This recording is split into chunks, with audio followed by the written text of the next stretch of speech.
Welcome to In the Room, where we explore the elusive world of casting for film, TV, and commercials. Join us as we interview directors, writers, producers, and actors, taking a deep dive into their experiences with casting and how the ultimate decisions are made in bringing a story to the screen. Get an inside look at casting and find out what really goes on in the room.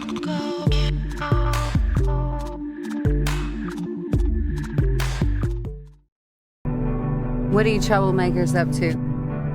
Just hanging out. Yeah, hanging out. You know I can't be letting a 10-year-old boy go unsupervised like you've been doing. And a 13-year-old in probation is not our idea of a good caretaker.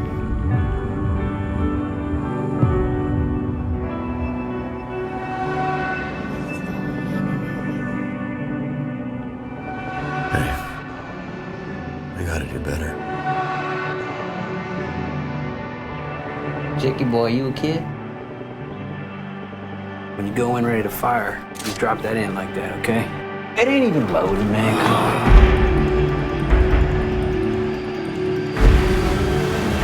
Welcome to In the Room. I'm Heather Kafka, and I'm an actor. I'm John Williams. I'm a casting director. And I'm Kendra Franklin. I'm an actor and a casting assistant. And today, we're in the room with writer, director, producer, and showrunner KAT CANDLER. Her award-winning feature, HELLION, starring Aaron Paul and Juliette Lewis, played in competition at the Sundance Film Festival. Her short films, HELLION and Black Metal, both premiered at Sundance.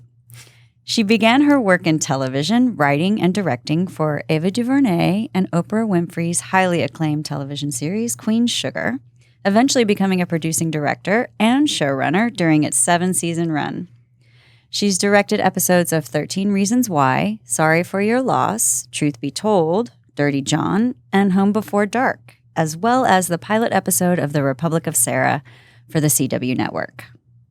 And that's just what I got off the interwebs. I also know that I'm sure she's got things in various stages of development because she is a super talented writer, a persistent creator, and a soulful human. Yeah. And I'm so glad you could come today. Yeah. Thank you. Thank you. Also for representing the ladies. Yeah. You're our first woman director, producer, writer of all things. Nice. Awesome. So I'm super excited you're here. I'm excited to be back with a group of friends. Yeah, right? I haven't seen in a while. I'm a friend. It's cool. Yes. Creative people. So usually we just kick it off by getting to know just a little quick brief summary of how you started out doing this. Like, were you a kid? Did you have dreams? I was a child. Of like, but like, did Your it start storytelling, your when filmmaking. you were little? First words were action. Yeah.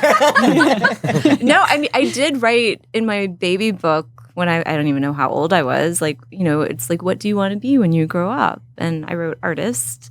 I didn't know what that meant or what that looked like. But yeah, I was, you know, a kid who danced to the Flashdance soundtrack and the Xanadu soundtrack. I sang to the Annie soundtrack as a kid.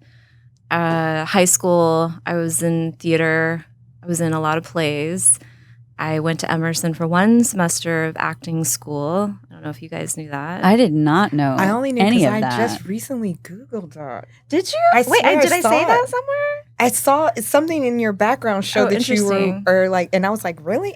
Yep. I wanted to be Bernadette Peters on Broadway. Oh, I lasted 1 semester because I was 17. I was so far away from home. I cried all the time.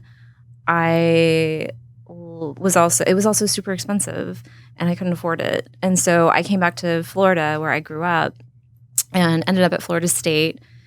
Didn't know what I wanted to do. My friends were in the English department writing. And so I kind of stumbled into the writing side of things. There was a play that I wrote that my professor was like, I think you should consider screenwriting. And I actually saw that.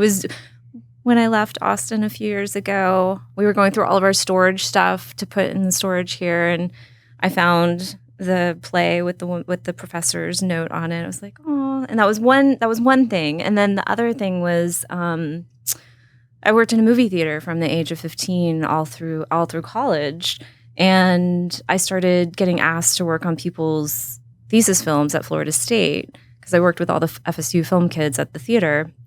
And so first I was acting in their stuff, and then they're like, can you come be a script supervisor? I was like, I don't know what that means, but I will show up and you guys tell me what to do.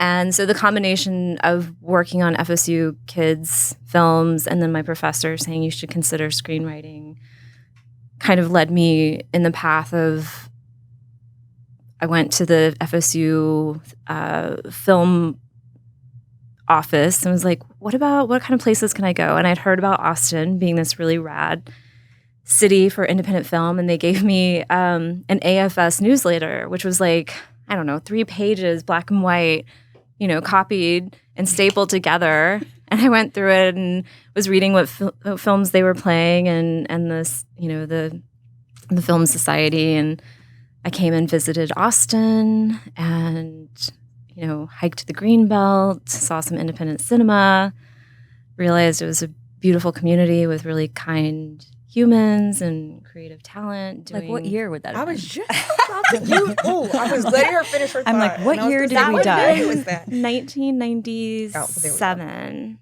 is That when sounds about right. when I came out here, and I moved here August of 97. And so it was still, tumbleweed was rolling down Congress Avenue. Downtown there was nothing going on unless you were going to Emo's or 6th Street. You weren't going to eat sushi here. No, No, not yet. But you admitted it was dead. Going downtown was pretty dead. And I remember I tried to get an internship at AFS, and I went to the house on the corner of I-35. It was the old, Rick's old detour offices. Yes. And I tried to get an AFS internship, and I got denied. I tried to work on Austin Stories, which you were on, and I got denied. I tried to just be like a PA intern. Oh yeah, person? absolutely. I tried to be a background player on The Faculty. I got denied. Oh. So I was like, screw this. I'll just start making stuff. So I just started making stuff with friends and taking a workshop with Steve Mims, who was sort of the person you would take from if you didn't get into UT. Yeah. And then I just started making stuff and meeting the community, and That's that's amazing. where I didn't know things all sort of that. started. I didn't realize that either. Yeah. But we all you guys know, we all kind of came up together as these young, rugrat filmmakers who would do anything. Yeah. I mean, John, you were there. Yeah. We would do anything to get a movie made. I met David Lowery in 1999. He was making a feature that I don't think anyone's ever seen. I was making a feature that no one had ever seen, and we became pen pals. And then the next year I met Yen and James, and then later Toby. And there was just this fun, cool place. The Zellners, people were doing things that were interesting and unique and but different. Everybody had a different voice, and everybody was so supportive. Everybody was just like, You're gonna make me "What do cry. you need?" know. Nathan Zellner let me shoot in his house. Heather, Courtney. do it. Heather Courtney. Heather Courtney lent me her car to shoot. That was the energy and the vibe of this city and that community is Yeah. what do you need? What can we help you with? Yeah. Going out, and I remember helping the Duplass brothers make the feature that no Puffy chair? one No. saw. No, it was No, it was pre-puffy before it. chair.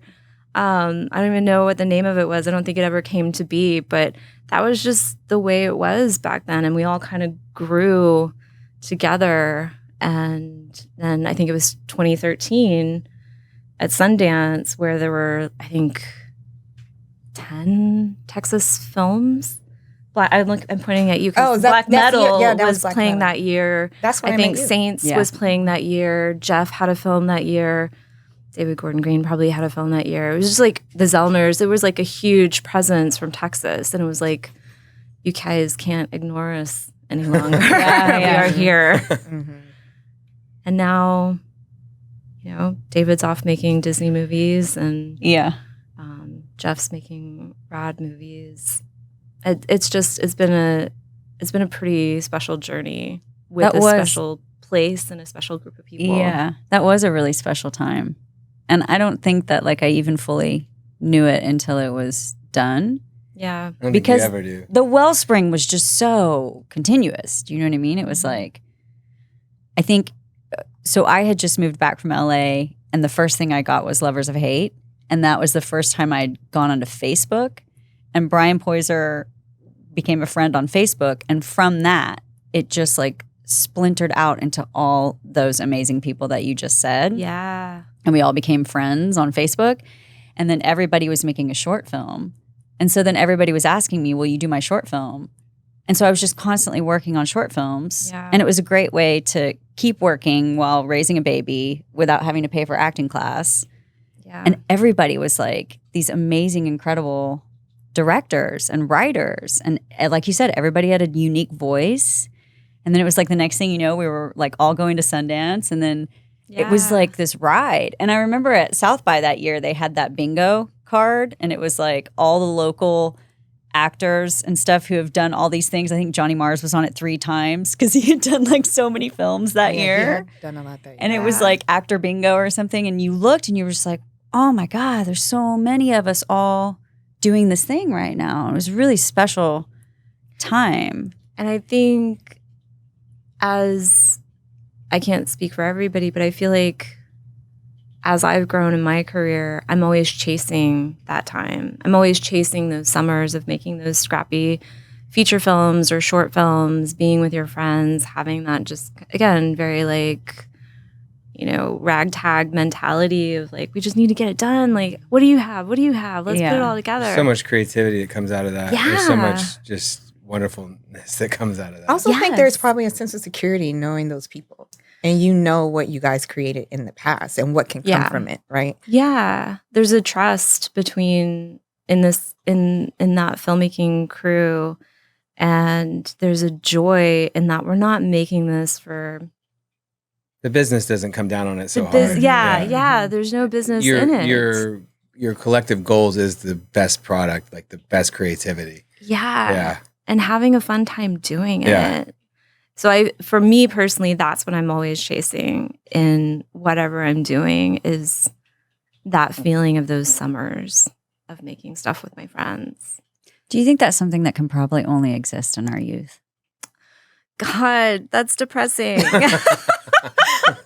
I'm starting to think that it is. You know, even in the last, during COVID, I started reaching out to friends who I've known for decades to start developing projects with, and friends who weren't necessarily in television yet. And Yen being one of them, my friend Erin, we started writing together. We would just spend, and I think I might have been on the Republic of Sarah. I was definitely in Canada. And we would just spend Sundays as if we were a writer's room. And these 2 friends I've known since 2000, 1999. I'm like, I just want to make stuff with people I know and I love and I trust. And that developed into, we sold a pilot. We wrote the pilot. It didn't go anywhere. We developed something else. We sold something else. And I mean, that's what I'm trying to find these days, is just people I love and I can trust. So let's start with Hellion the short. You say that with a heaviness and some experience of situations that haven't been the best. Yeah, absolutely. Or maybe it's just a tough business. It's also too, is. it's Yeah. like hard working with people that you don't know in that way over and over again. I mean, I know as an actor, when we show up, Oh, we're the new kid on gosh. set every time. Yeah. Yeah. And there's an uncomfortableness, that state of being that you can never quite quash because there's a frequency of just like, I'm the new kid. I don't know everybody. I don't know you as well. I don't know you as well. Right. Yeah. And so that kind of comfort and peace of mind is kind of priceless. Yeah. But I want to start by talking Hellion the short. Yeah. Because you were still in that place, right? You were living here. Oh my gosh, yeah. And it was like, who can we get to do this thing? And so you wrote that. Yes? Yeah, it was just a 6-page script that I had probably started like a year or two prior. And to kind of rewind a little bit, I was teaching at UT and I was seeing my UT students make shorts every weekend, it felt like, because they had access to all this equipment and they were brimming with ideas. And so I was like, why am I not doing that? Because I have access to the same equipment. And so I pulled out this old short film. I started rewriting it, and I rewrote that script probably like 10 times. And then I reached out to Kelly Williams, and who was, I think, still at Austin Film Festival. And I said, hey, would you be interested in producing this little short? I sent it to him. He got on board. I was officing out of Arts and Labor with John and a whole crew of amazing, talented artists. And I think you probably remember this. We were doing at Arts and Labor, there was a time where we were trying to do a short every month or something like that. And I don't know if this started that, but I remember Hellion. It was a lot of those folks that kind of came on board and stopped me if there was like, I don't know what I'm answering. Oh, no. I forgot what the question No, you're good. No, you're great. I just was like thinking of the development of Hellion. So like you wrote it and then you're officing out of Arts and Labor. And then when you've got Kelly producing. And so then when it's time to cast it and put it on its feet. Yeah. How did that come into play? Like, did you already have people in mind? Did you just ask whoever was closest? Did you have a casting director? Yeah. John. I helped. That's what I was thinking. Job well I done. helped find the kids, I think. Yeah. Because we had the space of Arts and Labor to do all of the casting. Johnny, I think I just asked Johnny Mars, I asked to be in it. So it was finding the 3 kids. And having taught at UT, I had, you see so many actors coming into student films. So there was one kid that I had seen who I ended up casting, but then the other two, the older and the younger. We just did a casting call and we just saw a bunch of kids. We saw what was available to us. We saw a bunch of great kids, I think. Oh my gosh, we saw a ton. And we I don't want to say put them through hell in this one little like casting session. We did not put them through hell. We put them through a fun experience. Tell. This podcast is called In the Room. What did you do to them, John? Let us know the truth. I mean, they had to be Hellions. So what did you make them do, John? I remember. Well, I just remember we put like a divider in the room and we were doing the part where one gets pulled into the other side and Johnny is like slapping the belt down and the other two are on the other side, so they're not knowing what to expect and they're just hearing screaming but that was the main thing. It had to be that like quiet performance and internal, and we had to read it off of them. Yeah, I remember that. You needed to see whether they could do that. Oh, totally. Yeah. That was like because that's like the biggest moment in the short. Yeah. And I remember getting Deeks, who plays the littlest one, his tape, because he lived in a tiny town in Texas. I can't even remember where, but his tape, they had like VFX fire that they added, and it was very sweetly constructed. But this was before taping was the thing too. Yeah. That's amazing. But yeah, that was a fun one. So you had an actual casting session for those kids. Oh yeah. That's badass. Yeah. I mean, Arts and Labor was great because we had space. We were able to, have people have somewhere to show up and run sessions, and it was great. Yeah. I know when she brought that up, I had a flashback because I forgot about Arts and Labor. Yeah. Oh, kind of going, it was like another level to that community because John was there in casting. Eric was there doing sound design, Joe Molina doing color. I mean, it was like, what do you need? We got it here, and we can all help each other out. And look at us. We all have offices. We're professional. I was paying, I don't know what you were paying. I was paying like pennies. Yeah. It was a very kind favor from Alan. Yeah. Which was amazing. I mean, it was great. Like someone like him who shout out to Alan for giving us a place to like work out of and to foster that community, because it was a space where you walk down the hall and ask a question or like start batting ideas around, or and lots of huge talent came out of there. I mean, Oh, yeah. was Spencer Parsons in there? I mean, he was definitely up there. Yeah. I don't know if he had an office. Yeah. I think he might have been in Chicago by that, right? No, that's Kyle's in Chicago. Where is Spencer? Spencer's in Chicago. Okay, then yeah. But Kyle might be too. I don't think Spencer was living here at that time. I think he had already gone to go teach. Yeah. But like Yen office next door, Clay was next door. And people were in and out You all were the there. time. That's Eric true. Friend was there. Yeah, right? He had a whole his studio. place. Whole studio there, yeah. And so did Joe Molina, had a pretty sweet Joe Molina had a color. place. And were you off Burnett? Were you there at that one before? Yeah. Wait. She There was were at two the offices, Yeah, right? there was Burnett and then there was Midtown. The Midtown was like, The Midtown, that was the longest one. yeah. Remind me where the Burnett was. I definitely was.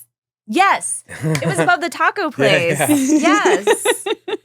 And it was a furniture store or something Yeah, it was a down furniture. there. Yeah. Yeah, I was See? there too. Yeah. Because that was All- when like Chris Moss was there. I just, when I first got to town, I remember just sitting in the office twiddling my thumbs going, what am I doing? All good careers are born above a taco place. Yeah. It was a pretty good taco. That's and pretty then, awesome. And then we moved and it was like fancy. It was super fancy. Yeah. I don't know if I know the talk. Someone brought up the talk, and I didn't know what they were talking about. So maybe I I'll don't talk even about know those what things. is there Or when that anymore. was. It's a huge multiplex, Oh, like apartment complex. Yeah. of course. It depends on the year. Because I think when me meeting you guys is when I was transitioning from stage to like commercial and TV. So Was that sort of the time when, because I remember what I loved so much about Vicky Boone was coming from the theater world to the film and television space. All of a sudden, as filmmakers, we were seeing all of this talent we had not seen before. Like all of these people coming from the theater world in Austin over into film and television auditions and being like, who is Lee Eddy? Yeah, right? She's amazing. Like people I hadn't seen before, and it felt like there was this influx. I think I may have met John before I met Vicky. I mean, when I first got here, it was all industrials and like just random jobs. Yeah. It We wasn't, I think, certainly until never we had all national started- commercials. Yeah, it Yeah. wasn't until we started like creating all these shorts and you know, Yeah. like films, and it really started to take off. I mean, I think it was because it was either like Richard, Terry, or Right. and then that was it. Oh yeah. Yeah. I mean, when I was reading the Robert. the newsletter from 1990, whatever, it was like Rick and Robert and Mike Judge Yeah. at the time too. But we had a connection through Eric to him, kind of. Yeah. Yeah. I was on the picket line the other day with a writer, and I didn't even realize there was a new Beavis and Butthead. Yeah. It's like, oh, okay. I haven't seen it, but I knew Behind it on existed. things. Yeah. So then Okay. Yes. Hellion gets into Sundance. Yes. Yes. Okay. Yes. And so then what happens at Sundance or after that? Like, do you meet people? Do you go up a notch from that? do you go up and Yeah, you like all of a sudden, do you have like, now I have representation and now I can do this thing or that thing? You got a little pull. No. I mean, the big thing that kind of came out of Sundance was knowing that I needed to have a feature script going to Park City. So we got in, and I had already started writing a feature because after the short, I think Johnny and Kelly and I were like, let's, I want to do something bigger. And Johnny and Kelly and I started going down to East Texas where Kelly Williams grew up. And I started writing. And so by the time I got to Park City in January, I had a first draft of a feature of the feature. Of Hellion, the Hellion feature. the feature, yeah. And then at that Sundance, Kelly met, I think, Ann Lai, who was running the Creative Producers Lab at Sundance. I met some folks from the San Francisco Film Society. And then that year of 2012, yeah, that's right. 2012, I was writing, Kelly and John, I think they both got into the Producers Lab. I can't remember if it was one or both, but those relationships at Park City in 2012 became important later on because they became instrumental with the Creative Producers Lab at Sundance, with the San Francisco Film Society, and it just gave us like a huge grant for the feature. So we met people that would be instrumental later on, but also just gives you, you know, a little bit of street cred for a short. But also knowing 2012, we wouldn't be shooting the feature yet. I was like, well, let's make another short film, which then was Black Metal, which was both you guys, and went back to Sundance that next year.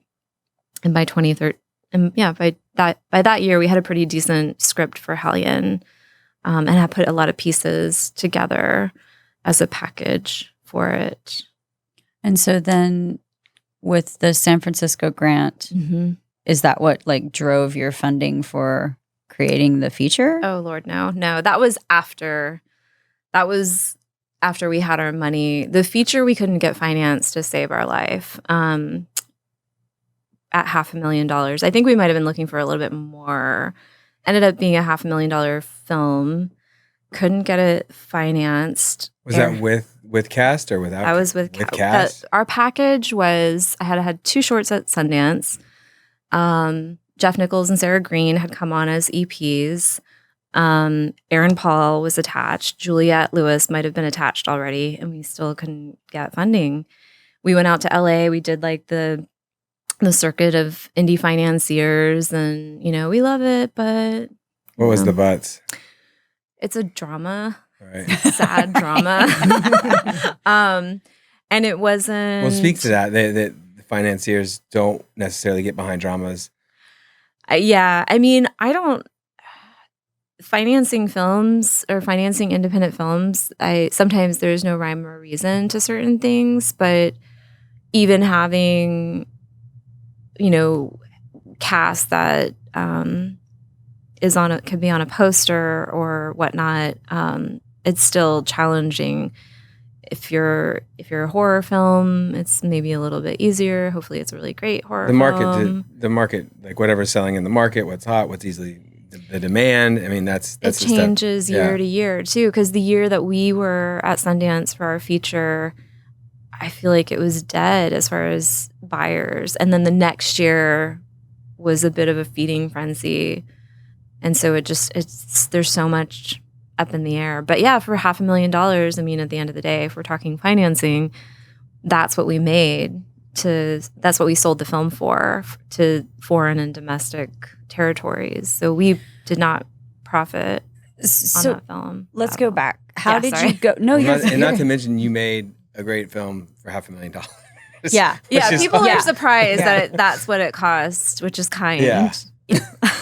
So how did you go from Hellion the short to Hellion the feature having Aaron Paul and Juliette Lewis attached? Like, how did you go from shooting with friends to having $500,000 budget and getting those 2 names attached? Yeah. So part of being at Sundance is, the cool factor. However, the more important part is your community, meeting the other filmmakers, befriending other directors.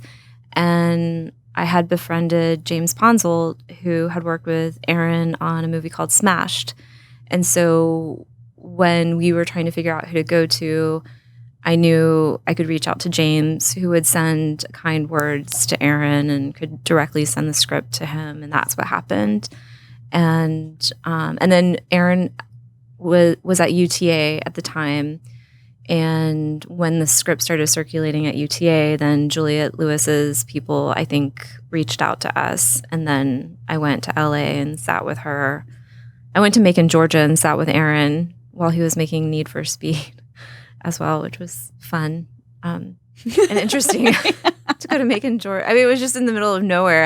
I think I flew into Atlanta, and then drove to Macon, Georgia to have, milkshakes with him for a few hours and then drive back to Atlanta. But yeah, it was through people, friends, Jeff. People Jeff is how we got Metallica on board, because Lars Ulrich was a big fan of Jeff Nichols' movies. And so people talk to people, and then all of a sudden Lars Ulrich is calling me while I'm sitting at Torchy's with a bunch of arts and labor people. So it's so much of it is just your community. Yeah. And that's what I've found, not only in the independent space, but also the Hollywood space as well. It's like who can connect who, and then also reaching back and forward to your community as well. So transitioning to TV, do you feel like that's sort of the same, or is it different? It's different for sure. I mean, television is such a bigger beast as far as, you know, studios and networks and producers.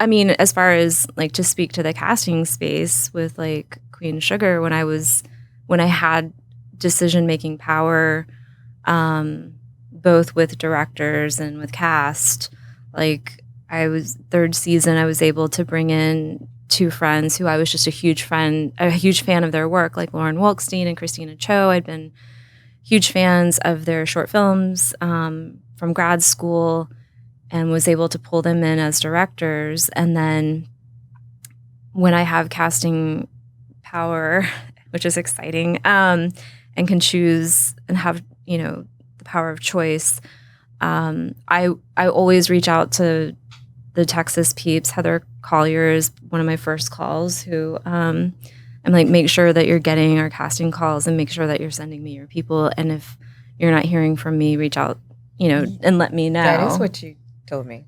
Yeah, That's I do. the exact email you sent me. If when I was in don't Atlanta. start seeing Texas people in my list of, or my casting tapes, I'll reach out and be like, why am I not So seeing talk about people? that too, about having power, not having power, and the structure of that. Like, Yeah, it depends. Like, What was your road to get there, to that power?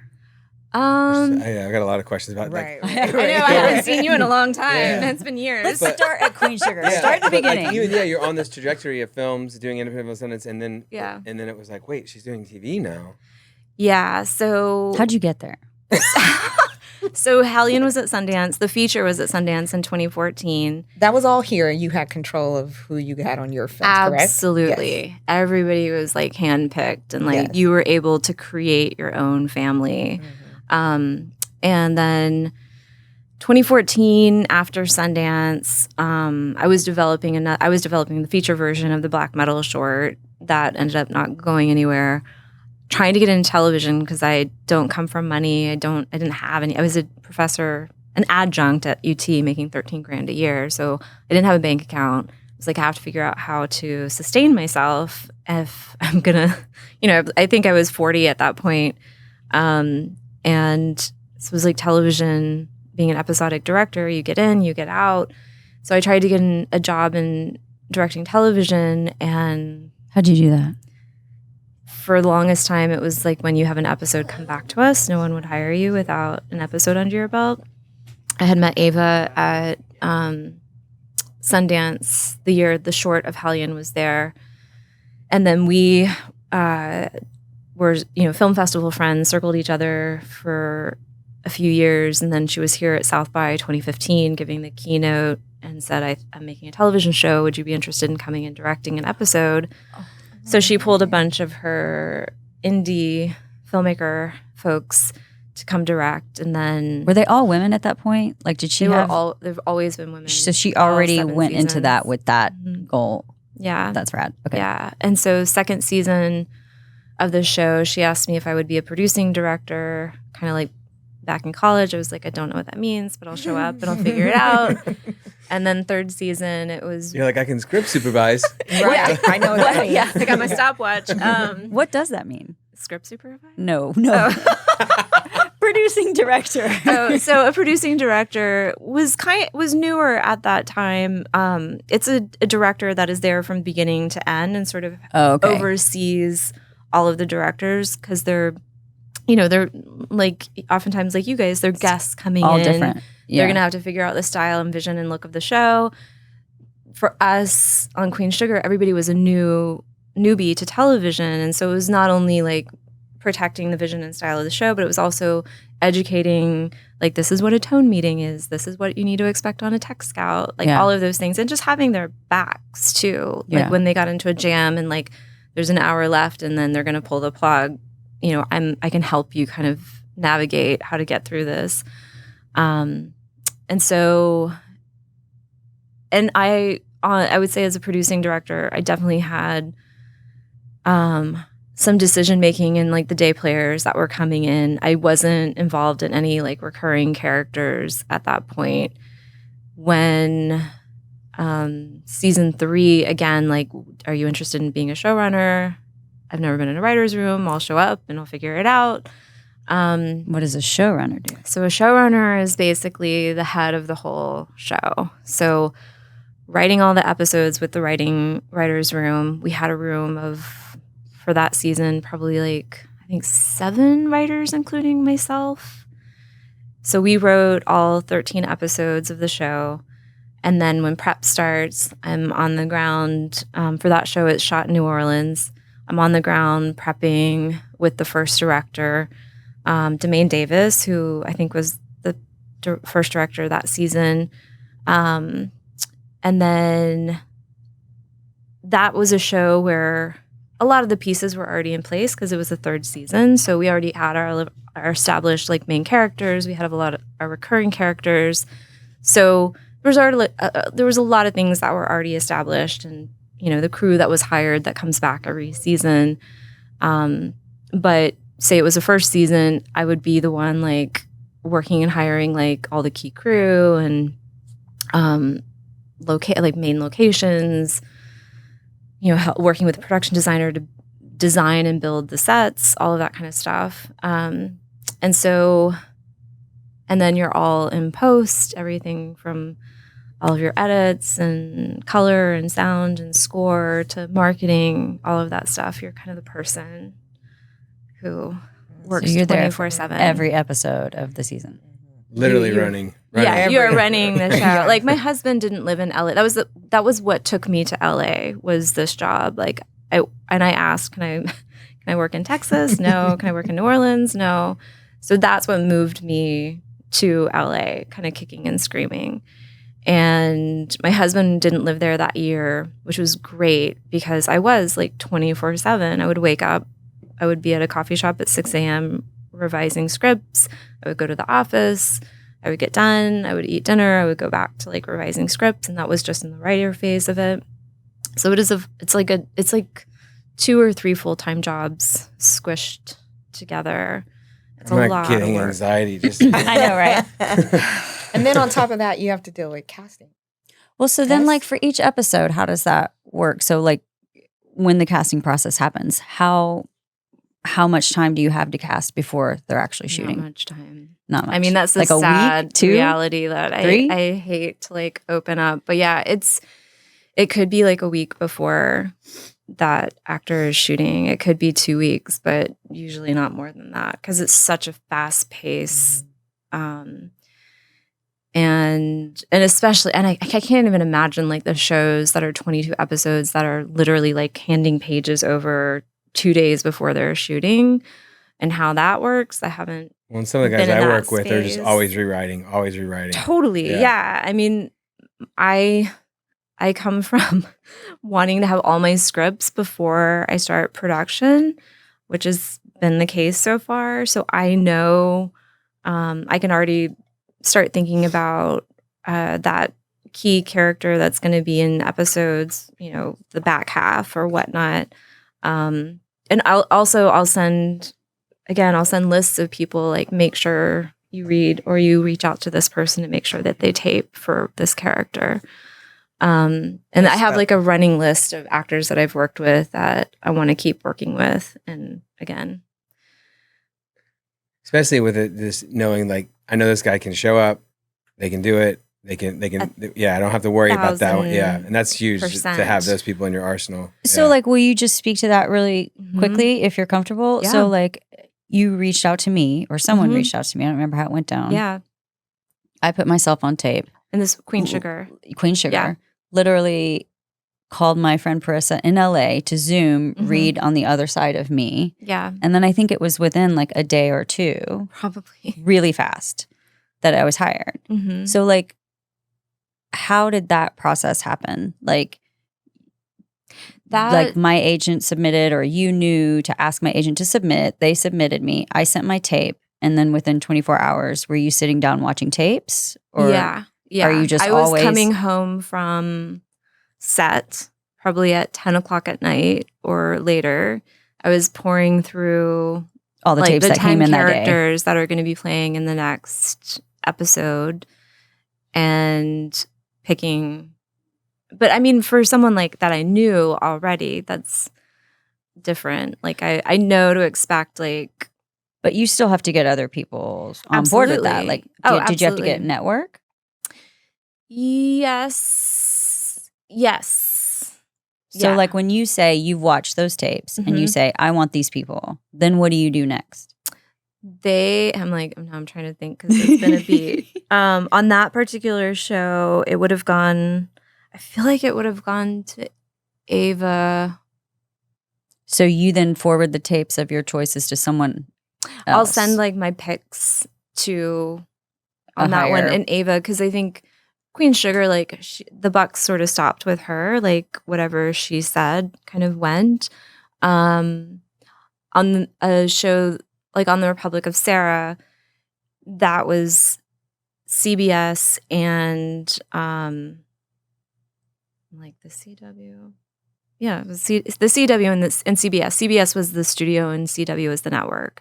And so in that case, that was more the I mean, you're network picking and the leads. Yeah, you're picking the studio leads being, of the like- series. Yeah, they're heavily They're involved. very involved. involved. Yes, with lots of notes. Yeah. Lots of Yeah. notes. That was a totally different experience because it was network. And you're picking the leads, and you're picking the show's gonna hang on. Yeah. There's Yeah. other elements. Which, hey, great job. There's other elements involved at that level. Big time. I mean, I haven't even seen a lead level in a network show, but as a recurring, or no, it was just a guest star for a thing. I remember it was going forward, but then at some point I got a weird call from my manager who was like, hey, can you send me any of your press? Like anything? For Queen Sugar? No. Oh, okay. It was for something else I can't remember, but it was like, any of your stuff from Sundance or whatever. It was almost like at the end of it, I realized, oh, there's some suits over here who are like, who? Yeah. And they want to see, is anyone Yeah. talking about you or Yeah. what your level of Well, fame even is with Aaron for, Paul on Hellion, his team sent us his whole like press packet, right. which I was like, I know who he is. Yeah. I'm cool, man. Yeah. Was he But already on Breaking Bad interesting. at that point? Yes. He had already done it. I think they were season 4 or 5, something like that. Yeah. Yeah. But I also Interesting. think this also shows how different from being here, like your Mhm. regions, right? Like how they even process a little bit with that. Because I Yeah, think that's interesting. I went from here to the Southeast right. and then you were out there. And like kind of what she was saying, like someone gave you a call, but it was people here who was like, you need to tell Kat you're in Atlanta. You need to tell Kat. And all I did, oh no, I just posted something and you said, email me. And so someone said, yeah, tell her you're in Atlanta. And that's what you said. You said, make sure your agent in Atlanta knows blah, blah, blah, That's blah. a big Right? thing in the different regions is can you work local? Yeah. Yes, Yeah, that's like, huge. Yeah. Because but that's a different That's a whole of- other. That's of all money. budget. Like, Yeah. that's Which budget. which I've learned is big time Yeah. as far as well for casting. yeah, For who you can hire and why you can hire them. And Yeah. absolutely. Yeah. So when you were casting the leads for the pilot to Republic of Sarah, so like how did you go about that process?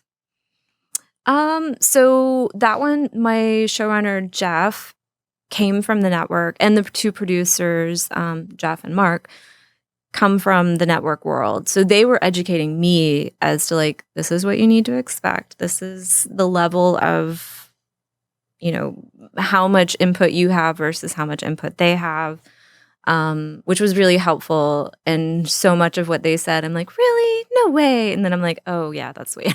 Right. I was like, y'all are all right. For that one, it was getting tapes. And then, so I was on a show called Home Before Dark shooting when I got that job. And so I flew from Vancouver to Montreal very quickly to start the Republic of Sarah. Tapes were, I think they were already coming in. And I should also preface the pilot had been shot a year or 2 before with a different, like they had when we did it, they aged the characters down. It became a little bit of a different show, but it was still the same premise. So we were redoing a show that crazy. had already so they spent existed. the money, shot it, said we like the show, we just want to change some things. It was originally, so it was always CBS as the studio. I want to say CBS might have been the network originally, and then CW was like, we would love to do this show, but we're going to need it to be like young adults. Which is so hard for people that shot that pilot. Probably they're like, I got a pilot with CBS. It's gonna go. I know, it's such a heartbreaker. Yeah. They shot it in. Part of it was I think they shot it in Vancouver for New Hampshire, and it just looked nothing like what they were going for. But I remember, so there were a lot of tapes coming in. I flew back to LA to see people in person. And I think I was seeing callbacks. And then we had to do, so we whittled it down to say like 3 people for each lead role.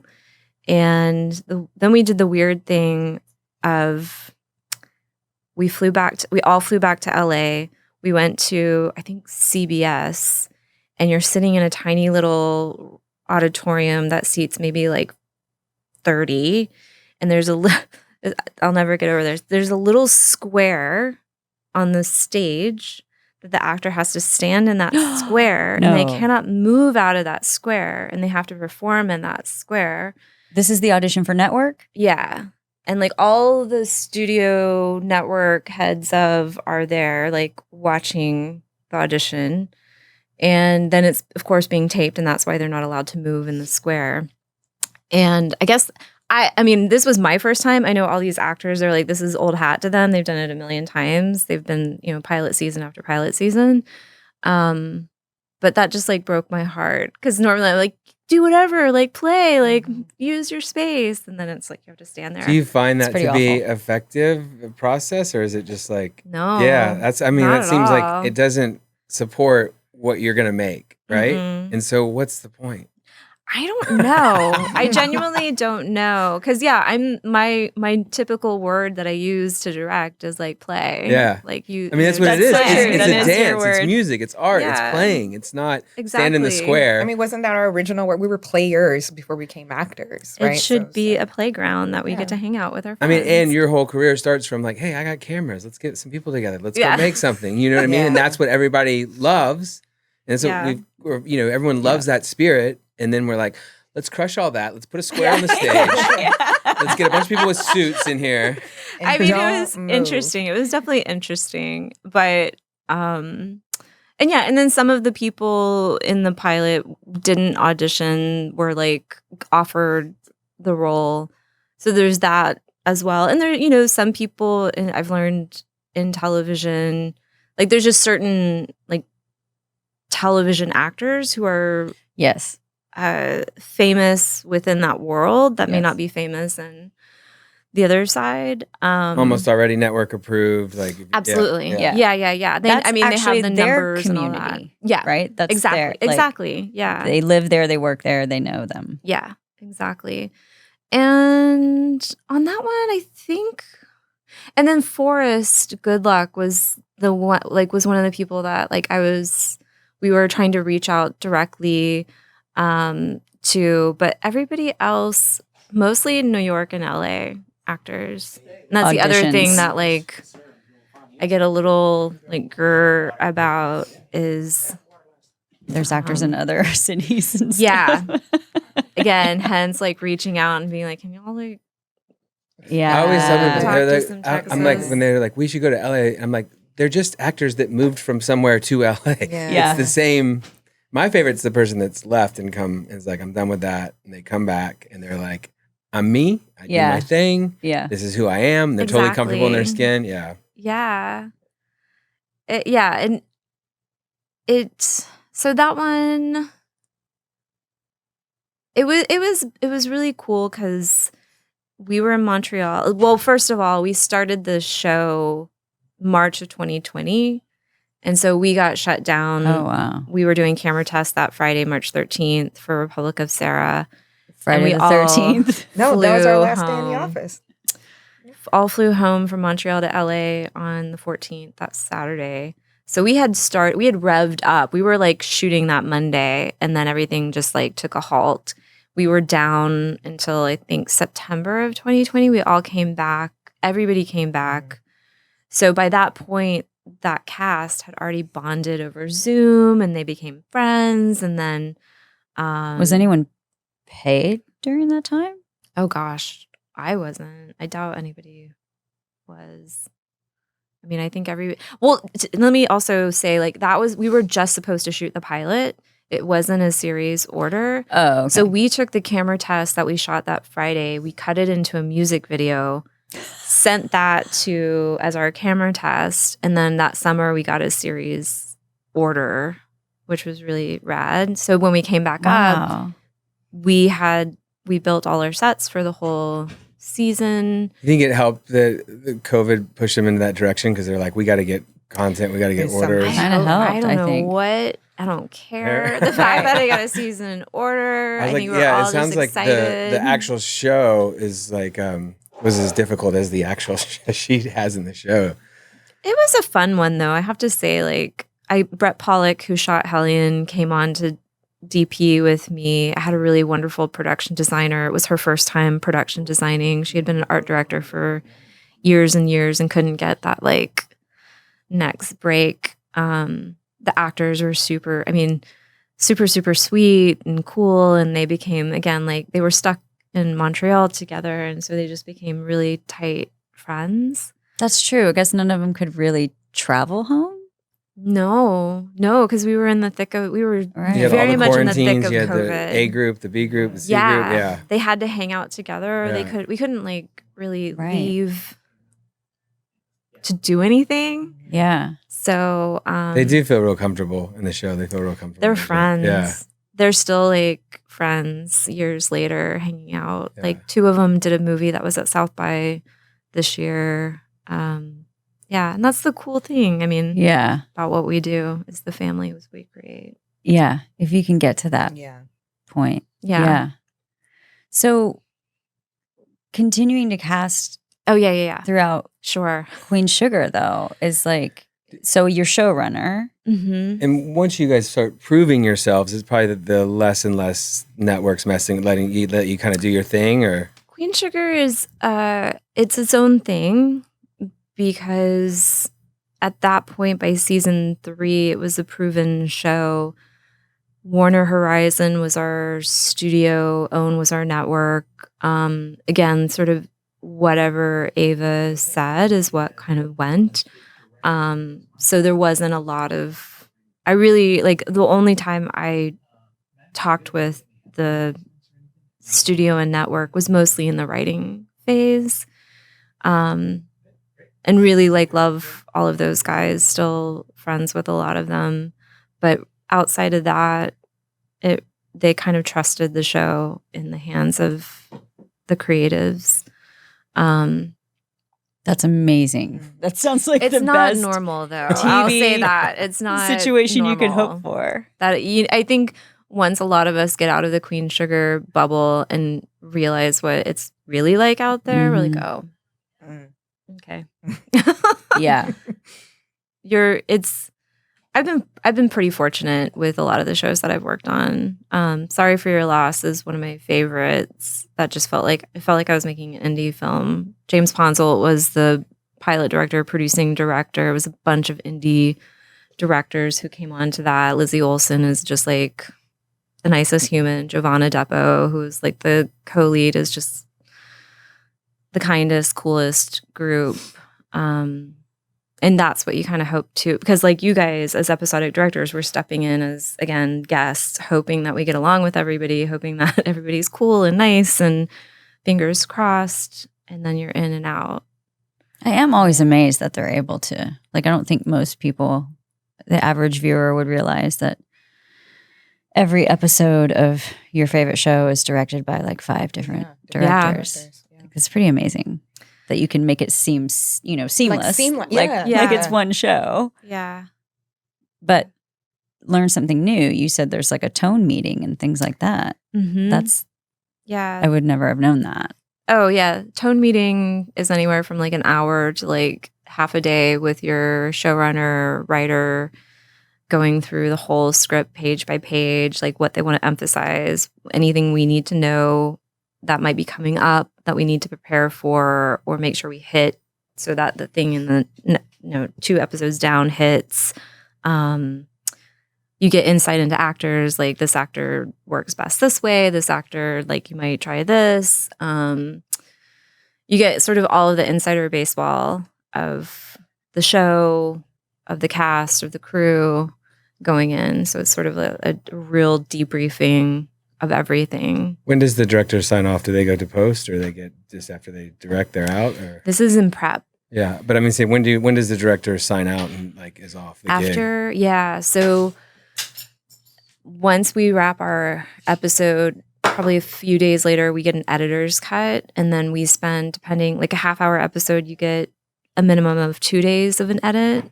Hour long, you get a minimum of 4 days, and then after that, you're like, you're done, and then you hopefully watch your episode, and you're like, I hope it didn't get too crazy. And sometimes it's not touched too much, and sometimes it might be touched a lot. But yeah, after that, you're like pencils down. Okay. As the director, do you come in already with ideas for that show, how you're shooting, things like that? Or? If it's an established show, like I did an episode of 12 Monkeys, which was the TV version of the movie, and that show was cool because every episode, it was a time travel show, so every episode was its own thing and could be its own little movie. And the one I did was set, I think, in the 1950s. And so my DP, who is super rad, he and I just we created a whole lookbook for it. It had its own look and style. And then, so I kind of came, and also like sometimes you get your scripts like way ahead of time before you even come to set or come to prep. Sometimes you get them like the morning you start prepping. So there may not be tons of time to have like so many, time to brim and brew those ideas. So it depends. Home Before Dark, season 1 was a cool one. Alice Brooks, who is the DP for a lot of John Chu's stuff. She was my DP on that one, and we had a lot of fun. We had scripts that we just had a lot of room to play with how we shot it. And so we spent a lot of time like going through old clips of movies, and one scene we shot in a oneer, which you're usually asked not to do that, but we spent a lot of time figuring out that oneer and then rehearsing it and going to the set. But sometimes you have no time. I mean, it's so fast. As a director for hire, do you have anything to do with the casting? I love how everybody keeps circling back because, that's what we're here for. I know. No, you're great. Yes, sometimes, not always. Not always. I'm trying to think of some episodes where. That's hard, right? Coming in and you're like, this is who you're working with. Yeah, like on Dirty John season 2, Alex Cunningham was the showrunner she's done so much television. And it was fun because it was a lot of her folks from earlier shows she had done. And you come into a show and you just trust you're going to get folks that are going to knock it out of the park. They're going to deliver in the however many hours that scene is, and your job is so much easier. I haven't had a situation where I got stuck with a day player that didn't deliver. I have been there. I've been there as a producing director that has happened. And it's painful. And it, sometimes it's nerves. Sometimes it's it's a lot of nerves. New at it. Yeah. Especially now with tapes, and you're not in the room with them, and you're just casting off a tape, and absolutely, and them and too. And you're having to make a decision quick. Yeah. And the actors a lot of times we're cast off a tape and then we just show up and do exactly there's no what you did in the tape Right. to get comfortable, and it's, you know, it can throw you off for sure. You don't know your castmate or what you're. Okay. Exactly. This is my husband. And then I imagine, like, you know, with an independent film or whatever, it's like you can get there, but in TV at some point you just got to move on, right? You just got to move on. There's never any time. I mean, I would assume your preference, and correct me, I mean, if I'm wrong, like, because you've been on both sides now, TV and film. If you had to choose the casting process, your casting process, what would it? Oh, the independent film. It's funny, I ran into Josh Wiggins, who's the young, now older lead from Hellion. We hung out last year, and he was saying, he was like, Hellion was the longest casting process I've been in ever. And it was. I mean, we searched high and low for these kids, and then we brought them in over and over and over again, and like mixed and matched, and then flew him to LA to read with Aaron, and another kid was reading. But to that point, it was like we were rehearsing almost. So he had rehearsed all of these scenes over and over and over again, and eventually with the person he was going to be opposite of. And so, and then also I knew how to work with him. I knew how to work with Aaron. I knew how to work with Deke, who played his younger brother. So and then in independent film, we rehearsed. We went to Southeast Texas and rehearsed for like a whole week with all of these kids. So not only is it getting them ready to press the red button on the camera, but also like you're creating, you know, the chemistry on screen. Josh was a great find. He was a great find. Yeah. He did. Did you cast a lot of her stuff? I borrowed him from Hellion. I didn't cast Hellion, but I cast another film, and we used Josh, and he was great. Yeah. He's such a good guy. So Josh had done Hellion before, and so when it came to this next film, you were thinking, she already did all the work. Yeah, she did all the work. I was like, Josh is great. He knocked it out of the park. Process. Yeah. Like that film, we took the Tree of Life approach and went to like all these tiny towns in Texas looking for these kids. We went to schools. I remember standing in cafeterias during lunchtime in tiny town Texas with whatever administrator was so kind to let us stare at children. Weird people, like, can we take that one, that one, that one, and that one, and that one. And then we went to a lot of motocross races, which was super fun, and had the weirdest auditions in the announcer's booth, which is where we found one of the kids, Cameron. But I love that process. So you got a kid from the motocross. Josh was out of Houston, right? That's awesome. Josh was out of Houston. Yeah. So on that process, he never acted before. He had done, well, I don't know if you remember this story, but we found one of Kelly Williams' Creative Producer Lab fellows. We were sort of we had a sister project that played at Sundance that same year. They were looking for 14-year-old Southern Texas boys as well. Jacob Laughlin ended up being in their movie. Okay. And so one of the producers from that film was looking into Tommy, who was the oldest in the short film, discovered all these YouTube videos that Tommy made with his friend Josh. Right, I remember now. On YouTube. And was like, you should look at this other kid. Yeah. Sent us the tape. And then that's how we found Josh. I remember that. Word of mouth via YouTube. Yeah, but again, like the circles, the community of indie filmmakers that are kind of looking out for each other. Yeah. Like, and for you, all your projects, did you always have a casting director, or were you scouting majority of the time and then, okay, here's the part I know I need a casting director? Or is it, like you said, just the community and the relationships you already had? No, we always had a casting director, but we couldn't always afford that casting director to do all the things. The labor it takes to go to the schools and go to all the small towns. I mean, it's just a massive amount of time and money. You couldn't afford someone to, I've done it. Right. And you're not getting paid. You're just doing it out of labor of love, Yeah. So we actually, Kelly and I taught a class at UT called Developing an Indie Film. Yeah, indie film. And we had a class of maybe, I think, 15, 18 students that were sort of handpicked, that were sort of the all-stars. And I want to say that was the spring of 2013, right before we shot the movie. And we took the class to Southeast Texas where we shot it. The class location scout, everybody had like their own group, like the locations group, the casting group. So like the locations team scouted Port Neches, Port Arthur. Our casting group did a whole casting session at the high school there. And a lot of those students ended up working with me to go do these scouts outside of that trip.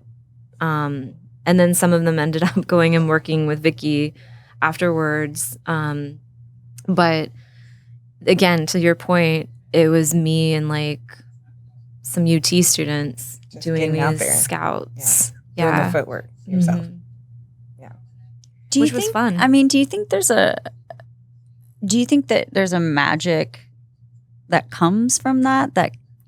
Absolutely. But do you think that can't happen in the stand in a box? We pick you this way arena? I mean, to be fair, like the stand in the box, those are actors who have been in the business for a long time. Even if they're younger, teenagers or whatnot, they've been in the business for a while. They have representation. They've done the classes. I feel like on something like that, there's less of going out and doing like the search unless it's something super special with like a network and a studio that's going to back that, which is probably going to be few and far between. And so with something like this, like I know I'm not going to find like a 14-year-old kid who's done all the classes, who's going to have that Southern, authentic, like real, which is, why Jeff and Terry found Ty Sheridan and Jacob Laughlin. And there's something that can't be taught, maybe, I guess. Especially for a younger actor. Even like this short Love Bug, which you worked with me on that, right? Like this kid that we found, he just is that character. Yeah, I think it's casting for, you're just looking for the person that is who they are, and then it's just transitioning them into just being comfortable to be themselves. Yeah, yeah. Because you do that all. You were doing that all the time. Yeah, I still do it all the time. Just got done doing it. It's exhausting. But it feels so special when you find that person. It's exhilarating. I mean, a lot of times we're casting too, like real brain surgeons, real real nurses, real surfers, real firefighters. Because I mean, when you're on set, and you're burning down houses, you want someone who knows how to hold an axe and and how to operate. It just saves time and money. Yeah, I remember that. Yeah. And then for brain surgeons, it's like they can create better dialogue because they're brain surgeons. Right. Well, yeah. We're not brain surgeons. Right. It's happening to that frontal cortex. Yeah. Yeah. I think we can get it so far, but it's nice to have someone that's an actual brain surgeon talk about brain surgery. But I think when you get into the complexity of what you guys do, and you're doing heavy lifting and emotional work and you're doing subtle, it's like you have to have some balance that's trained for sure, especially in television where like I can't bring in a 14-year-old young kid who just came off of motocross track and be like, okay, you've got 30 minutes to get this take. Well, not only like the Sarah character, it's like how many times did she just like perfect? I was like, or cry. Right, she's like amazing. She was just like, cue the tear. I've worked with an actress just like that. It's so intimidating.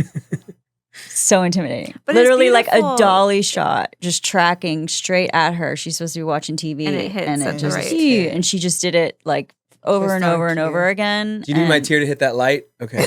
And I was just like, I mean, you can't, happens. Yeah.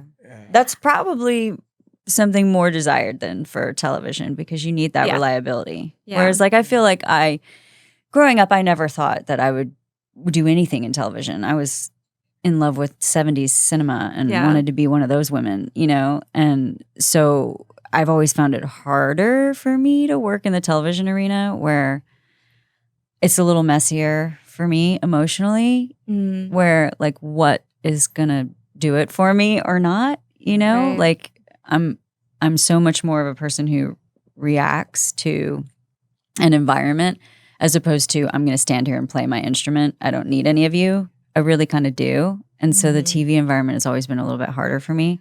But I imagine in the casting process, you do need someone who can just be that reliable machine. But also, how do you know that?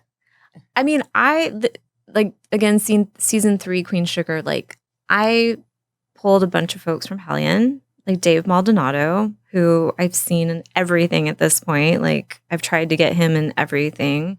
He was our drill sergeant in Hellion. That was the first time I'd ever seen him. He played a character, a day player on season 2 of Queen Sugar.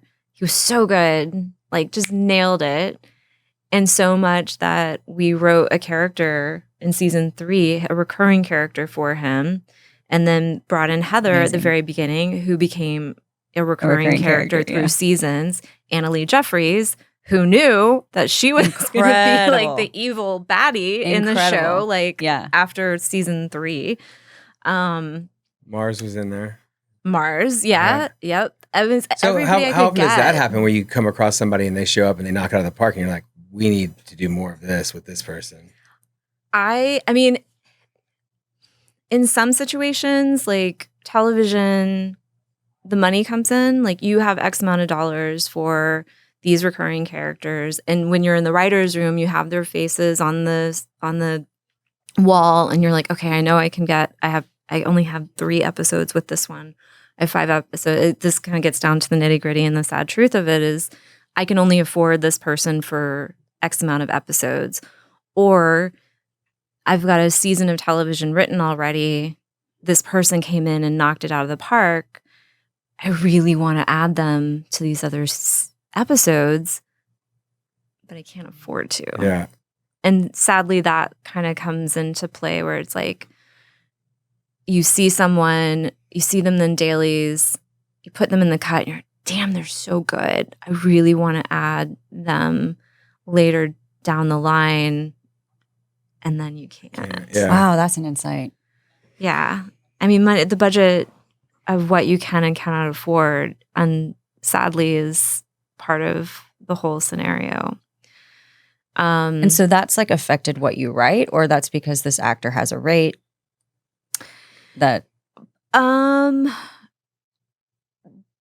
yeah, I mean, and more I've learned more so this stuff like more recently, but you have X amount of dollars you can spend in casting throughout the whole thing, and then per episode. Right.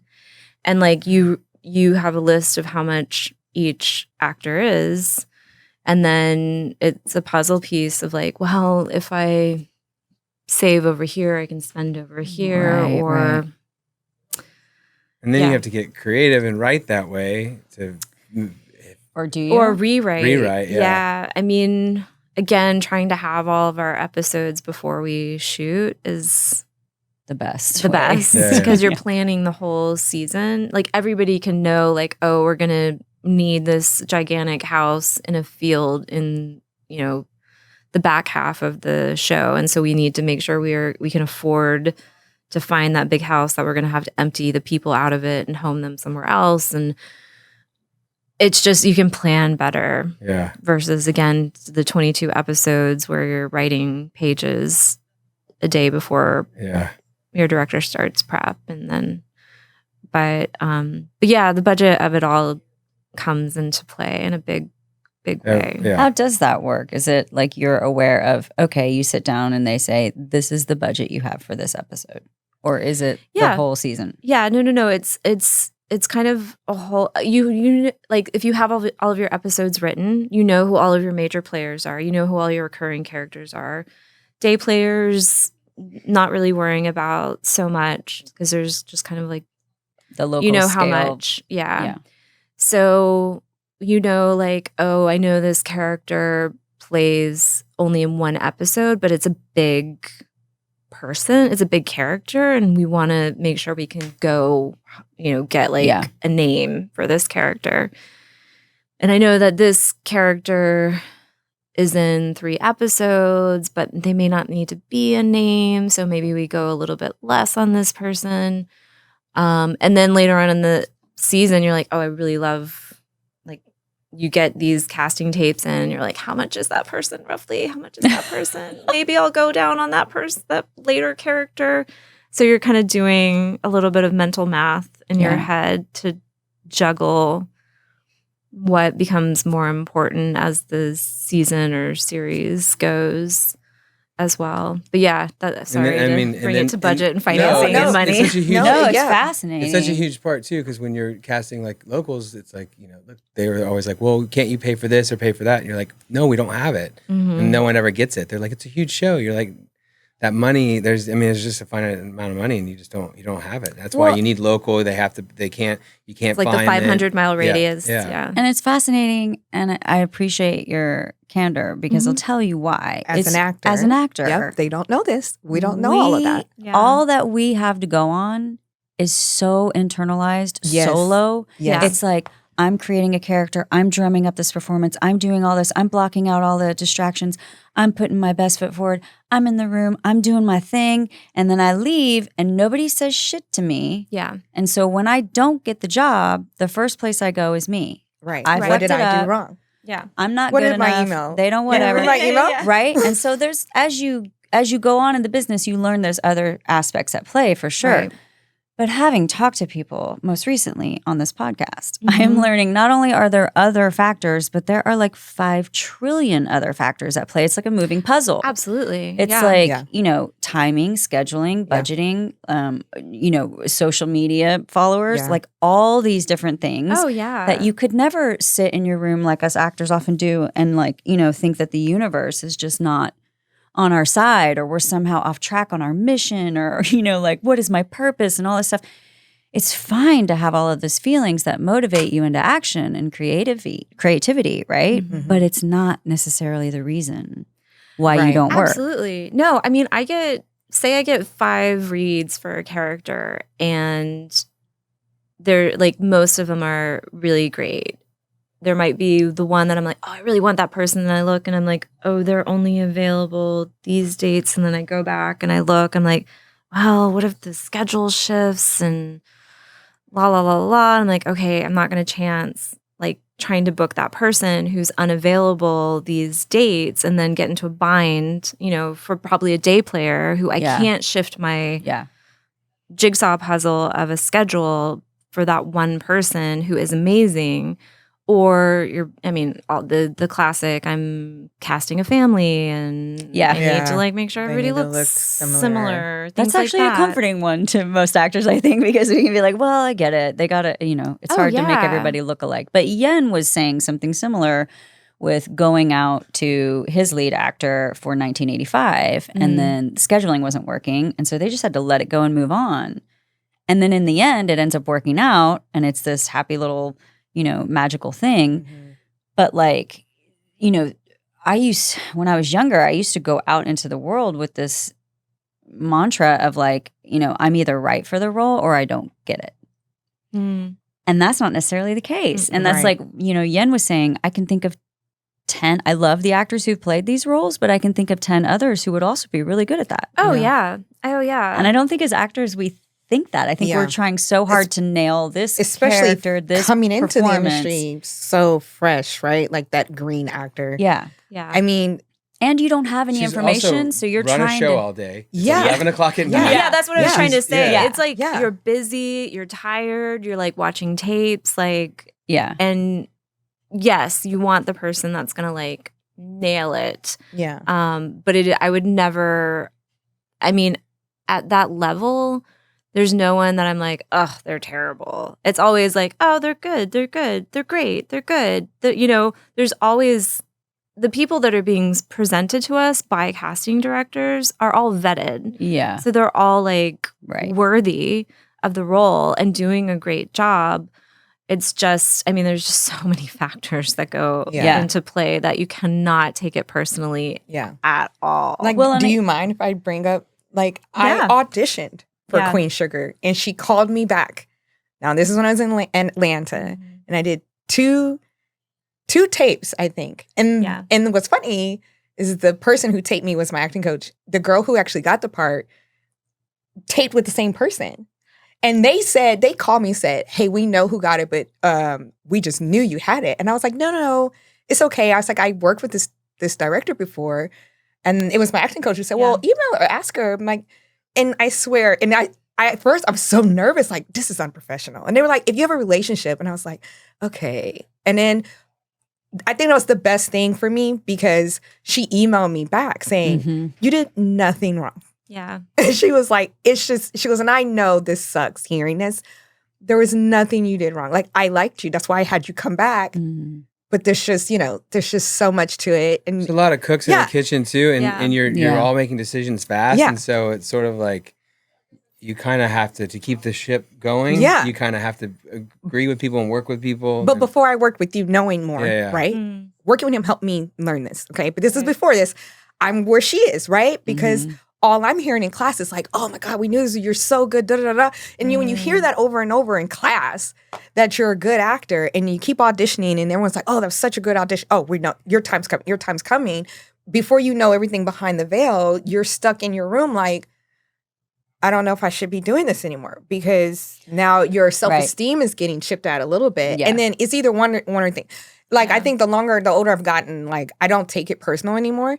But, like, talking to you, even just reading that, and I read it again, and I was like, oh, I know. I don't think Kat would just say something just to say. First of all, I wouldn't ask you to audition, nor would I call you back.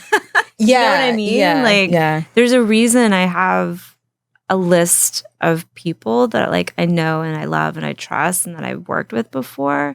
And you just have those names ingrained. And that list has grown as I've worked on other shows. There was a woman who worked on Queen Sugar for literally a day for one scene who I loved.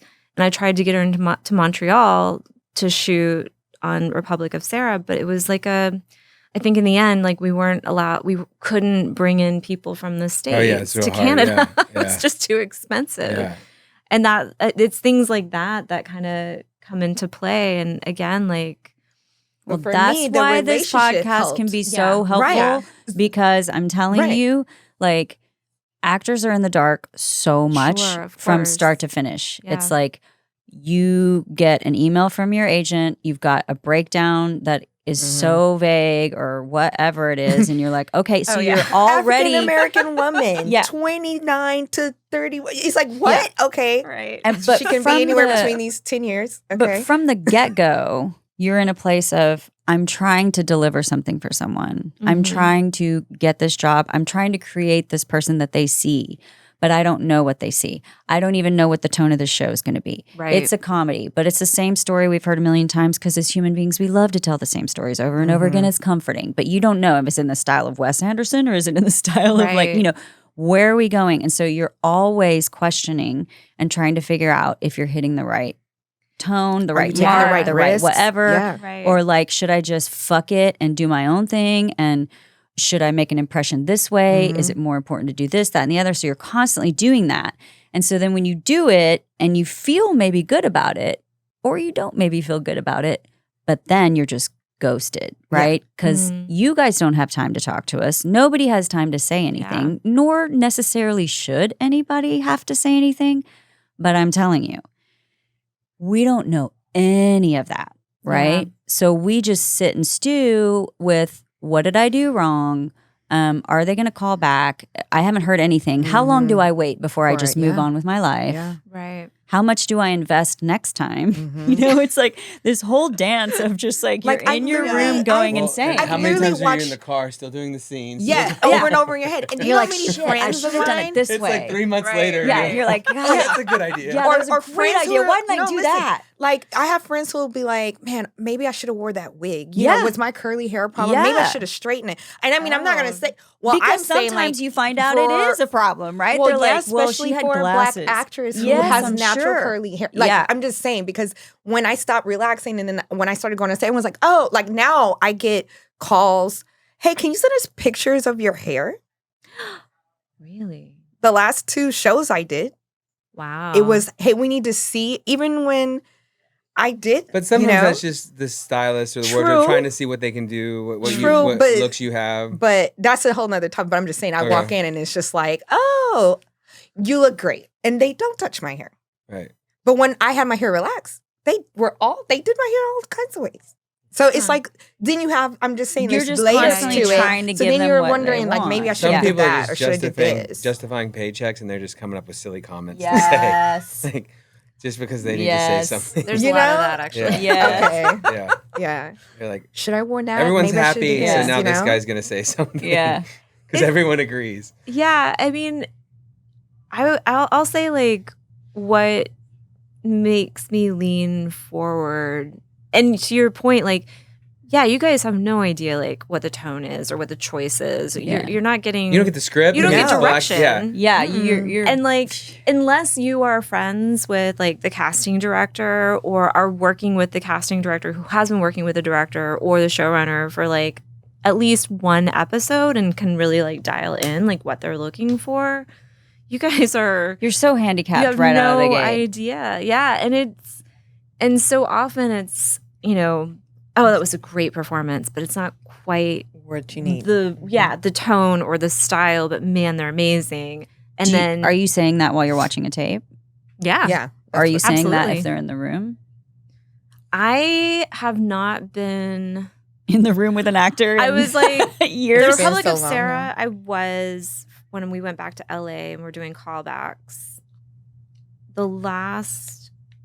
I haven't been in a room with someone unless it's callbacks.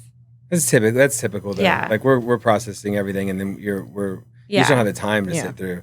And then also there is a thing where it's just they're not the right feel fabric. They're a great actor, but it's just not the right essence. It's not the right paint. It's a wrong painting. It's a different painting. Yeah. Yeah, there's definitely the sensibility to, and to be, you know, there have been actors that I'll see on a list and I'll be like, oh, they're not right, and then I'll see the casting director will be just, trust me, like they can do like other than the comedy or whatever, and they'll totally prove me wrong. Like, oh yeah, I'm leaning in. But I'm curious to know, and the like, kind of the reason I asked is because do you think that if you have that actor in the room, obviously you would be more inclined to be like thinking in your head, you know, that's great, but it's the totally wrong tone. Could you do this, or let's try it again? Totally, but are you inclined to do that when you're watching a tape? To pursue an actor further if it's that a day gave you the player, wrong thing? Probably not for a day. Probably not, because it's so fast. Time. Yeah. If it's someone for like a recurring character, yes. And I have had casting directors who will say, please let me retape them, which I'm like, absolutely, like go for it. And they'll be like, let me try this other thing. Or like you come back with notes and then they retape. Yeah, for sure. I mean, Republic of Sarah, I definitely saw some tapes of people, and it was more of the callback. Like when we do a callback, consider this is what I want. This is more about the character. Yeah. Yeah, I'll see one thing in somebody that's maybe really, really small, and I'm like, let's blow that up. Like, I want to see way more of that. Yeah. I always, a lot of times, I feel like because you guys don't get any information, there's a lot of the same choices made because it's just, there's not a lot of times the material is the same. Yeah. It feels very much the same. You've seen, I'm outside of the room going, this is what they're looking for. Yes. Just do this. Yes. And then people come in and they don't do it. And you're like, When we were in person, John would come out and go, don't go in there and do this. He would like tell the room, guys, do not, you all are doing the same thing. We want you to win. Don't do this. And then he'll go, awesome. they went in and did the same thing. Like, you know, and it's like, you have a casting director who's trying to help you. We're everything. I'm not giving you my own personal opinion. I'm giving you what you're hearing. The them notes say. and everything I'm getting. Yeah. And he'll say, Kendra, make sure they know. Make sure they know, don't do this. Or tell them they need to have it. And I would tell them. And then we went virtual, and then I had to tell them. And I know he knew because he was slipping into the room listening. And I heard him go, no, she told them.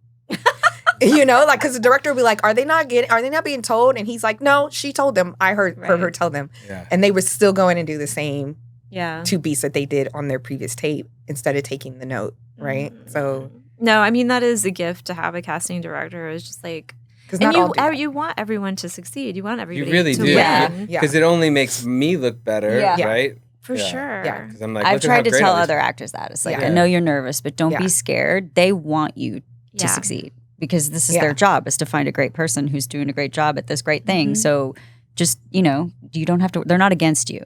So many people are scared of casting actors, I think. They're Well, scared and then of that. John was always kind environment. of scary in the beginning. Like, I'm not gonna lie. I He's told him, scary like, right we now. always thought he was scary, and then I got to know him. But like, I just know even like every audition I had with the cast station, and then when I never met you until the callback, and then I'm like, and everyone's like, no, that's John, that's John. So I'm in there like this, but like he's such a good reader that he plays, and then I would relax, and I swear every time I read with you during the callback, I got booked on those jobs. And, I actually and we have a never small found office. you to We- be scary. we have a small office, and if I'm very like if I look like I'm want to be talked to, everyone wants to talk Plus, to you. he had And his you whole gotta beard. move. Remember, he had his I get mustache that and his aspect beard. of it, and he was yeah. all like, But once you got in the room with John, he's Yeah. the only guy Yeah. I know who's got props and shit. And Yeah. there's a table, and here Yeah. I'm going to make this more realistic for you. And I was Yeah. always like, what? And that's huge. That's I mean, that is amazing. huge watching an audition of a tape at 10 Yeah. o'clock at night when Yeah. you're getting home from a shoot and you're watching the reality of what's happening on screen is huge. Like, give me all the Something. props, Yeah. give me like all the reality that I can Help me see it. take. I wanna see I it. want to see. I Yeah. don't want to see just like this the whole time. Well, I always feel That's like good to know. what we're the process of auditioning is like stand there, hold a piece of paper, and just read back to me. It's not what we're hiring you for. No. Yeah, and so I've always tried to Yeah. loosen the rules and have more play. You know, Yeah. like I let's play 'cause that's what we're remember- doing. I know John probably doesn't remember this because it was so long ago, but I remember doing something. He said, "Cut, don't do that. Okay, look, I don't want you to do that. We're gonna do it again. I'm not sending that part of the tape." And I said, "Okay." And he said, "Do something else. Just don't do that." And I'm like, "Okay." So he gave me a second. Ready? And he started again, and I was like, "Oh." He gave me another like, and in that moment, I was like, "Oh, he must see something," because he could have easily been like, "Thanks. All right, have a good day." That's not what he did. I fight tooth and nail in the room to get the best performance out of everybody, and at some point, you just got to give up because you got a whole room of people that have Right. and you walk out there and everyone's looking at you like I've been here forever. So we've got to move really quick, and I'm just like I want to get the performance out of people. Yeah. Again, I think we all want you guys to win. But that's why I yeah. think you set yourself up for success by, providing a baseball bat when I'm supposed to be playing baseball with Well, my I just kid. hate miming. Yeah, I know, right? Legit. Yeah, like I Yes. will say, like the tapes that I see where I can, like, I'm watching the tape, and even if it is there or isn't there, and I can see like the ocean in the background, or I can feel like the crowd of people to the left that you're looking at or keeping an eye on, or that you nod at, or whoever. Like, if I can feel the world that you're living in, like 1,000%, I am leaning in big time.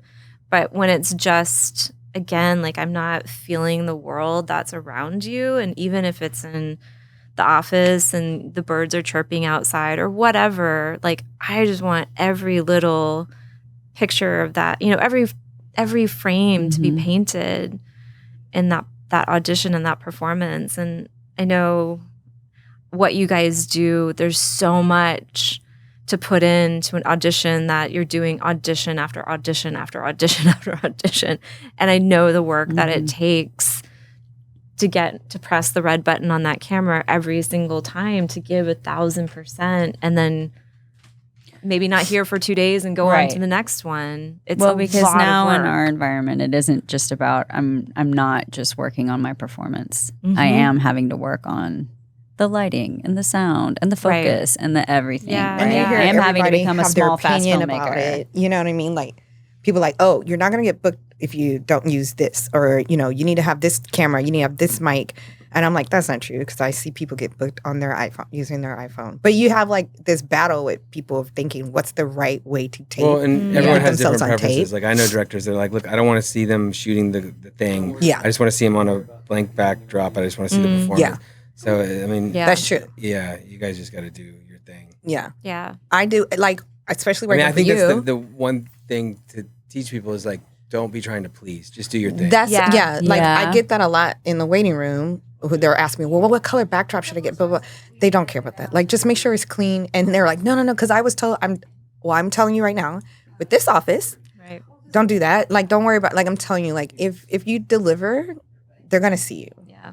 And like you, because I remember even he's popped in and people were like moving stuff around. He's like, hey, we don't care. Like, we need to get you in there. Like, we don't care about that. Oh, but I got all this. And they're like, we don't. Okay, seriously, that doesn't matter. And I'm trying to half the help. time it's not even framed up correctly. Yeah. Yeah. Like, you're not. Sorry to disappoint you, John. You're not hiding the other stuff. Yeah. Like, I can see. Yeah. No. So I know we're on strike. Yeah. And us actors might be right behind you. I hope so. I do too. I can't believe I'm saying that because I'm starving. But I mean, do you have some things in development that you're thinking are going to happen after we get back to work? Like, you have some things you're working on? I mean, I'm on pause on a show that we had to. That is on pause. We're in a third of the way through, so hopefully that'll be what comes back when the strike is over. And then beyond that, yeah, I mean, we always got stuff. Yeah. I think I have 3 indie features that are ready to go. Projects, again, with old friends that are When you say ready to go, in the written or funded or? One is finishing up a revision with some producers. Another one is pretty ready to go with some producers. And another one, wait, let me. The third one, we have the lead attached and are working on financing. Okay. And are you working with all the same people, producer-wise? And nope, all 3 of those are with 3 different Wow. groups of producers, and two of them I co-wrote with 2 different co-writers, and the third one I didn't write. Someone, a friend of mine, adapted a book that I'm directing. But all of those people are friends. Yeah. Nice. Yeah. I'm really happy to hear that you're still doing. Oh my God. That someone's still doing independent films. Yes. It's the age old like financing Yeah. of them all. It's which brutal. is Like, Yeah. that's a the hard, not so fun part. that's not an easy way to do these things. None of it's easy, from indie filmmaking to television to studio features. It's all hard. It doesn't get easier. Sad to say. I don't know that it ever gets easier, but I think it's harder. I mean, you think? I think it's the bigger the projects, the harder it gets. The more people involved, the more pressure. More money, more problems. Yeah. That's a real saying. Yeah. I mean, I miss the days of the small stuff when nobody was looking. Mm-hmm. That's the most fun. The fun stuff. Yeah, it's the fun stuff. I agree. Yeah. But I think the lesson is, just trying to be able to create your own family, create the people, because if it's going to be hard, and it's going to be hard, if you're on the playground with people, again, you love, you trust, you have been in the trenches with before and can still smile and have joy there, that's the most important thing. And as I get older and continue on in this crazy, weird business, I just want to be hanging out with people I love. Yeah. Truly. Yeah. Well, I'll hang out with you anytime. Oh, Me too. I call you guys. Thanks for always calling. We created this so we could hang out. Yeah. With you. I love it. Really. We just wanted to hang out. I'm all for it. Like, I was like, next time I'm in LA, let me know what coffee shop you're at. She's like, totally. I'm like, Well, we just brought her in this way. yeah. I know. I'm grateful though, because I get to see old friends and like hang out and talk about what we love to do in life. And Right? Yeah. I'm grateful. Thank you, Yeah. Kat, for coming. Thanks for inviting I me. really appreciate Thanks for you. giving me my first opportunity on a film set. That was my first thing, first kind of professional one. Yeah, Really? Yeah. Professional meaning Meaning, we were hanging out with our friends yeah, and making this thing. Yeah, There was a little bit of a paycheck. I've done some stuff where you're sitting around oh, we're gonna get started, and we've been sitting there for hours, and I'm like, this is not this is not happening. And nothing came of those projects. But like, seriously, like black metal, I mean. We went to Sundance. Yeah. And South by. And South by. Yeah, and South by. Yeah. And I remember even my acting coach was like, oh, because it was me and my roommate that you kept narrowing. Remember how we went in and then you had to sit. And then you had us go in and then you had us sit out. And she was like, you got it. And I was like, and so we had the same acting coach. And even my acting coach was like, you beat her? And they were all like, this is good. And like, that's how I learned. Everyone talked about you in acting class. Oh, Kat's great. Like she works at UT. She's an up and coming director. And then look at you. Like, so it was such like, for me, getting into, like I had already done commercial. I haven't really done a lot of film.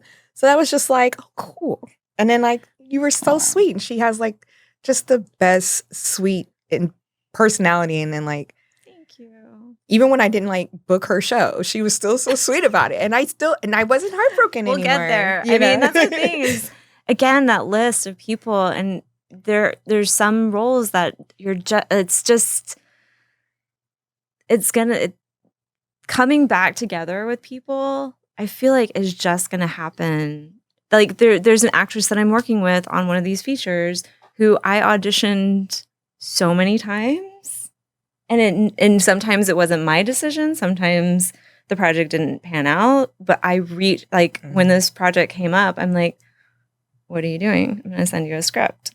And I just feel like in time, hopefully we're not like 80 and 90. Right. I hope I'm still doing this when I'm older. But like, I just feel like good people and again, like friends, it just keeps coming back around. Yeah. Because again, I think we all just want to work on projects that have good energy. Yes. Lots of love and good people. Yes. Because then you feel good all the way around, no matter how or what happens with it. Like you just feel so good about it. Yeah. Yeah. We had fun doing it. Yeah. That was, I was actually I went to Little Deli yesterday. And I was standing at I don't even remember what the grocery store was called. Do you remember the name of it? I remember the store. What was? I don't remember what I can picture it, but I don't remember. Well, now it's a Fresh Plus, and it's like this white, not very pleasant looking facade, and it's just. I was like, what did it used to be called? I can't remember. It was. I can't remember cooler either. And prettier, and like, I don't know. I don't know what was the story, John? I remember it though, and it was like it felt like it was like a 60s or 70s. Yeah, it had a cool vibe, and that was like the one grocery store in Austin that would let you shoot. Yeah, because I think Friday Night Lights at that point had sort of exhausted all of the other grocery stores. We shot a pilot there once, like a major one. But really? But Mona Lee's studio was also across the street. So yeah. And I think so. Like you guys watched Love and Death yet? Sun Harvest, Fresh. No, not Fresh. Was it Sun Harvest? I don't remember. I was like, something Harvest. Harvest sounds familiar. But it didn't have a ugly. This is going to be us when we're 80. What was it called? We're sitting around. Well, this will go on the internet. We just have to read the comments. We're trying to do a podcast, but we can't remember what the grocery store was. And then actors are like, what does that have to do with casting? I do. They're talking about our old grocery store. Kat, thank you for coming. Oh my God, thank you guys for having me. Love it. Love you so much. Fun. Thank you. I love you. Okay. All right. Good job. And scene. We did it.